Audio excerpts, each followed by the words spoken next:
সকালের তাড়াহুড়োতে কি বানাবেন ভেবে পাচ্ছেন না তো? হাতের কাছে যদি মুড়ি থাকে এই রকম জালিদার স্পঞ্জি নরম সব নাস্তা কিন্তু বানিয়ে নিতে পারেন। আর এই নাস্তাটি মাত্র 15 মিনিটের মধ্যে চাল ডাল ভেজানোর ঝামেলা ছাড়াই বানিয়ে নিতে পারেন ইনস্ট্যান্টই। আর খেতে তো হবে দুর্দান্ত স্বাদের, পুরো নরম হবে রাবারের মতো। এই নাস্তার সাথে থাকছে একটা চটপটা চাটনির রেসিপিও। পুরো ভিডিও দেখার অনুরোধ রইল। আশা করি আজকের ভিডিওটি আপনাদের খুবই ভালো লাগবে। তবে চলুন দেখে নিই আজকের রেসিপি। আজকের এই রেসিপিটি আমি মুড়ি দিয়ে বানাবো। রোজ সকালে বিকালে এইরকম মুড়ি খেয়ে একঘেয়েমি এসে গেলে মুড়ি দিয়ে এইরকম নরম সফট হালকা ফুলকা নাস্তা কিন্তু বানিয়ে নিতে পারেন। তাই এখানে আমি এক বাটি মুড়ি নিয়েছি আর ওই বাটির মাপে এক বাটি জল দিয়ে এখানে মুড়িটাকে মাত্র 5 মিনিট মতন ভিজিয়ে রেখে দিব, যাতে মুড়িটা একটু সফট হয়ে যায়। এরপর সাইডে রেখে দিব। এখানে আরেকটা পাত্র নিয়েছি আর তাতে দিয়ে দিলাম এক বাটি সুজি, আর ওই বাটিরই মাপে এক বাটির জল দিয়ে দিলাম। আবার ওই বাটিরই মাপে এখানে হাফ বাটি দই নিয়েছি। যতটা পরিমাণ সুজি নেবেন তার হাফ কিন্তু দই নিতে হবে। এরপর সব কিছু মিশিয়ে নিব।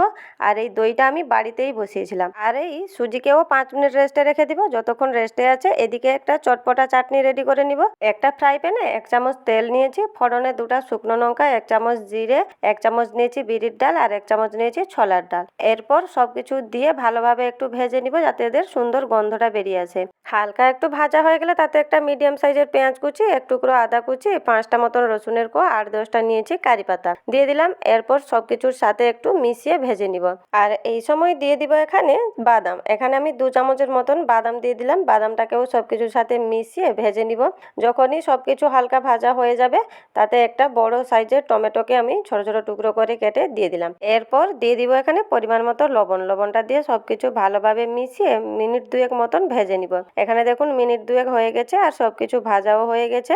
এরপর গ্যাসের ফ্লেম বন্ধ করে নিয়ে সবকিছু একটা বাটিতে বের করে নিয়েছি আর এগুলোকে একটু বেটে নিতে হবে।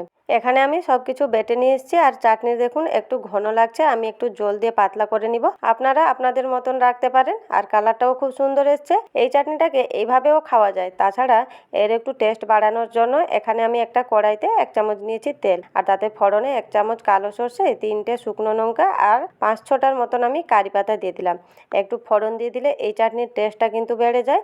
এখানে ফোড়নটা রেডি হয়ে গেছে, আমি চাটনিতে দিয়ে দিলাম।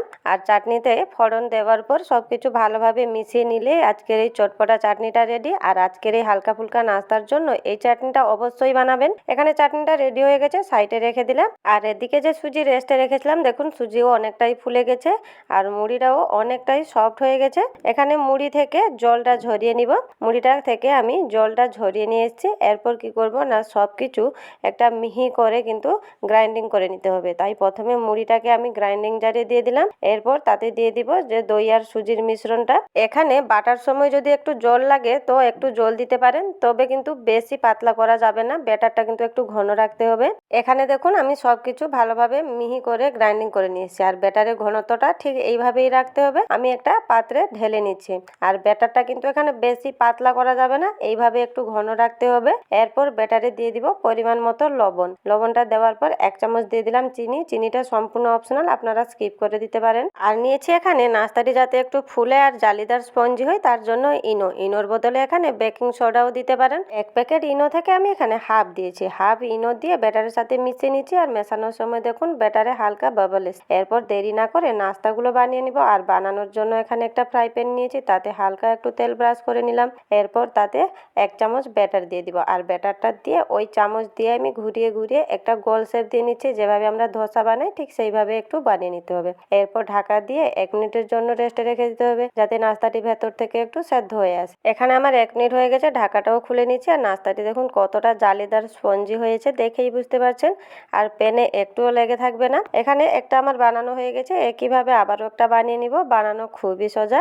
রোজ রোজ মুড়ি খেয়ে যদি একঘেয়েমি এসে গেছে তাহলে মুড়ি দিয়ে এইভাবে নরম সফট জালিদার নাস্তা কিন্তু সকালে বানিয়ে নিতে পারেন। আর এই নাস্তাটি বানিয়ে বাচ্চাদের স্কুল টিফিনেও দিতে পারেন। খেতেও বন্ধুরা দুর্দান্ত স্বাদের হয়।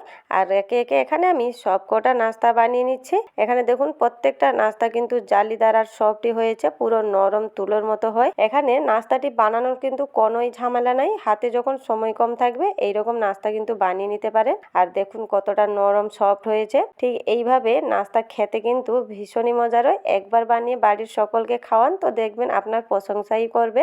আশা করি আজকের এই রেসিপিটি আপনাদের ভালো লেগেছে। যদি যদি ভালো লেগে থাকে ইউটিউব থেকে দেখলে চ্যানেলটিকে সাবস্ক্রাইব করে পাশে থাকবেন, ফেসবুক থেকে দেখলে পেজটিকে ফলো করে দেওয়ার অনুরোধ রইল। নমস্কার বন্ধুরা, আজকের মতো এই পর্যন্তই। ভালো থাকবেন, সুস্থ থাকবেন।